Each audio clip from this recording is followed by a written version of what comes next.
नमस्कार जय Jagannath Muduli agro farm को आपको स्वागत। देखो ये 60 डे माने 2 मासर सोनाली देसी चिक्सी को भाया देखा जाउछंती। ये देखो ये पूरा लाइव वीडियो होची।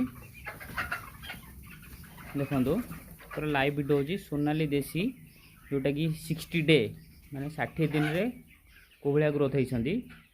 एटा हमरो मो 50% देइथिली हमरो निजे बनैवा फीड जोटा कि निजे सोया फया मिसिक बनैथिली।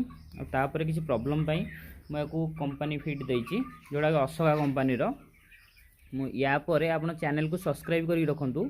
या परे मु कंप्लीट वीडियो जोटा कि निजे बनई की देबी आ कॉस्टिंग बहुत कम हमर जहाले भी बैग 1500 माने 30 टंका किलो प्रति पड़िबो कॉस्टिंग ता ऊपर बनेबी आ बढ़िया ग्रोथ भी होबो जेंदी बनेबी।